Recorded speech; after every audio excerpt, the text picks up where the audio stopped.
ओम शांति। आदि रत्न इस पुस्तक में आज हम पढ़ेंगे सहनशीलता की शिक्षा। इस विषय पर दादी संत्री जी अपने लौकिक और अलौकिक जीवन की कहानी इस प्रकार सुनाती है। चलिए आज हम इसे पढ़ते हैं। एक बार तबीयत खराब हुई, अपेंडिक्स का दर्द पड़ा। बाबा ने डॉक्टर बोस को बुलाया। उसने मेरी नाड़ी देखी। हाथ लगाते ही मुझे दर्द सा हुआ। मेरे मुख से आह की आवाज़ आई। बाबा ने सुन लिया। बाबा बोले, बच्ची, ये आह की आवाज़ तुम्हारी थी? क्या हुआ? मैं तो कमज़ोर और छोटी थी। मैंने कहा, हाँ बाबा। बाबा बोले, बेटी, तुमको दर्द हुआ? तुम्हारे में इतनी शक्ति नहीं है जो दर्द सहन कर सको। कोई तुमको डांटे तो क्या करोगी? रोओगी? अभी कभी ऐसे नहीं करना। ऐसी शिक्षा बाबा ने दी कि दुख में भी खुशी का आभास होना चाहिए। सहनशीलता का गुण सबसे बड़ा है। बाबा को देखते ही बीमारी का दर्द भूल जाती थी। नर्स इंजेक्शन लगा कर जाती थी। मैं सोई रहती थी, पर बाबा को याद करते ही दर्द महसूस नहीं होता था। विश्व किशोर आए, मेरे पास बैठे, कुछ कहे करे ऐसा कुछ नहीं था। वो अपनी रीति से बाबा का बच्चा, मैं अपनी रीति से बाबा की बच्ची। ऐसे ही पवित्र जीवन हमने निभाया। विश्व किशोर नीचे रहता था, मैं ऊपर रहती थी बाबा के अंग संग। यही मेरा बचपन लाइफ था। अभी भी बचपन लाइफ समझकर चल रही हूँ। बनारस में अनुभव। एक बार बाबा बनारस अकेले गए थे। वहाँ जो अनुभव होता था लिख कर भेजती थी। बच्ची, मैं ऊपर चला गया आदि आदि। बाबा का वायदा था जसोदा मैया के साथ कि तुम और हम इकट्ठे ही चलेंगे। बाबा जब ऊपर गया तो सोचा मैं जसोदा को साथ लाया ही नहीं, तो नीचे उतर आया। यह बाबा ने पत्र में लिख भेजा। रोज़ पत्र आता था। मैं भी सुबह में 4 बजे ध्यान में बैठती थी तो अनुभव होता था बाबा मेरे को बता रहे हैं, बाबा मेरे से बात कर रहे हैं। मैं फिर वही लिखती थी। हम तब दादा बोलते थे, बाबा बाद में बोला है। बाबा की गुरु सेवा। बाबा के कई गुरु आते थे। बाबा सेवा करते थे। एक महाराज था, वह गरीब था। उसके पास 5-7 लड़कियां थीं। बाबा उसको खिलाता पिलाता था। बच्चियों की शादी में भी मदद की। बाबा का अंतिम गुरु गुजराती था। बाबा का दूसरा भाई रूपचंद ब्रदर्स वाला ही बाबा को उस गुरु के पास ले गया। वह गुरु कराची में आया। बाबा ने वहाँ एक मकान लिया। हम उस मकान में रहे। उसकी सेवा बाबा ने बहुत की। उससे बाबा को कुछ ज्ञान की रीति से मिला। बाबा चेंज होता गया। हम भी साथ साथ चेंज होते गए। जैसे जसोदा मैया करती थी, मैं भी वही करती थी। हम उसको भाभी जसोदा कहते थे। मैं 3 घंटा पूजा करती थी। सारी सुखमणि, जप साहेब, भागवत गीता, पांडव गीता पढ़ती थी। संस्कृत मैंने 5 क्लास पढ़ी थी। गुरुमुखी भी पढ़ी। बाद में सिंधी पढ़ी और अंग्रेज़ी की भी 2 क्लास पढ़ी। उसके बाद बाबा मुझे ले गया। बाद में बाबा ने जो पढ़ाया वही पढ़ी। कभी पैसा पास नहीं रखा। मेरे मन में जो संकल्प आता था मैं किसी को बताती नहीं थी, कागज़ पर लिख देती थी। वह संकल्प समाप्त हो जाता था। मैंने कभी 1 पाई भी अपने पास नहीं रखी, इसीलिए कि संकल्प उठेगा। मेरे पास पैसा रखा है। घर में 8 नौकर थे। मैंने कभी भंडारे की शक्ल नहीं देखी। मैं घंटी बजाती थी। पानी भी हाथ में मिलता था। बोलती मैं बहुत कम थी।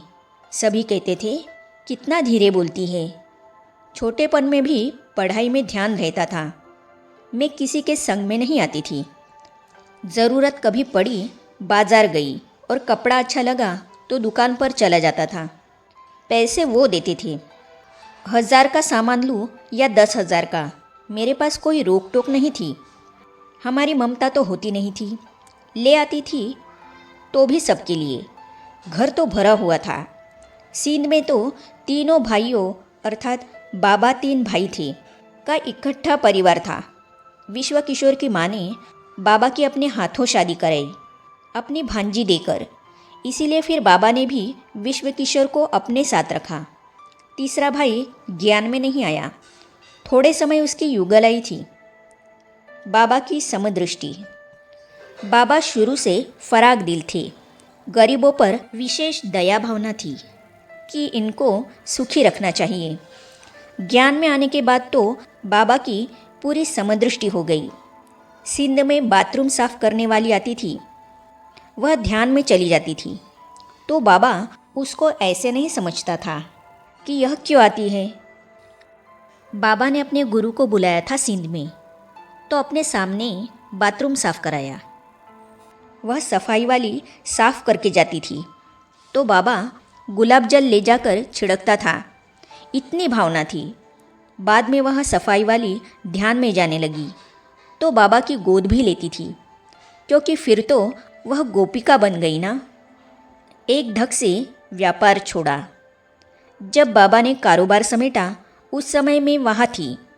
एक दिन बाबा रात में चौपड़ खेल रहे थे तथा बाबा का जो लौकिक पार्टनर अर्थात भागीदार था उसे बाबा प्यार से भाऊ कहते थे।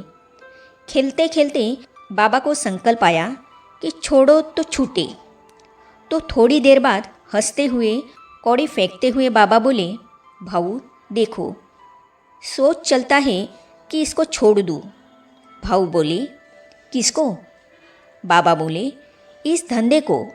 सचमुच बोलता हूँ, आप इसको संभालो। तो पार्टनर भी बड़ी बड़ी चीज़ें मांगने लगे। मेरे को यह घर देंगे? बाबा कहे, हाँ। मेरे को यह अलमारी देंगे? अर्थात जिसमें सोने चांदी के बर्तन व जेवर भरे हुए थे। बाबा बोले, हाँ। मेरे को ये देंगे, वो देंगे। माना भाव मांगता जाए, बाबा हाँ हाँ करता जाए। ऐसा सब चीज़ों को देने में हाँ हाँ करने पर भागीदार का सोच चला कि दादा का दिमाग तो कहीं ठीक नहीं है। तो रात में तो ऐसे ही बातें करते करते सो गए। सवेरे होते ही भाऊ ने बाबा को कहा, पक्का है? पक्का है, ठीक है। बाबा ने कहा, हाँ। फिर बाबा बोले, अच्छा भाऊ, जो तुमने कहा है उसे कोर्ट में जाकर पक्का लिखा पढ़ी कर ले। इस प्रकार बात बात में ही स्थूल व्यापार को छोड़कर बेहद ज्ञान रत्नों के व्यापार में लग गए। आगे अपने अनुभवों में दादी संतरी जी कहती है, बाबा की शुभ आश पूरी हुई। तो इन अनुभवों को हम पढ़ेंगे अगली कड़ी में। तो ये जानने और पढ़ने के लिए इस चैनल को सब्सक्राइब करने के साथ ही साइड में जो बेल आइकॉन है उसे भी क्लिक कीजिए, ताकि आने वाली सभी वीडियो और अब तक की सारी वीडियो आप तक पहुंचती रहेगी। ओम शांति।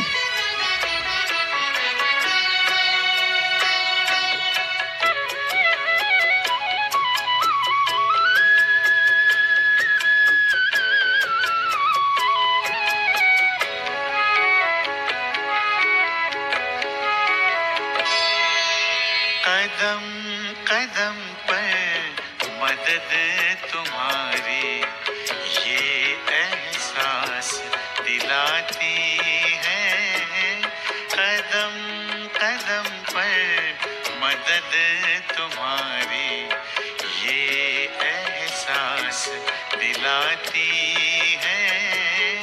सोचो तुमको कौन मिला है, सोचो तुमको कौन मिला है, कौन तुम्हारा साथी है। कदम कदम पर मदद तुम्हारी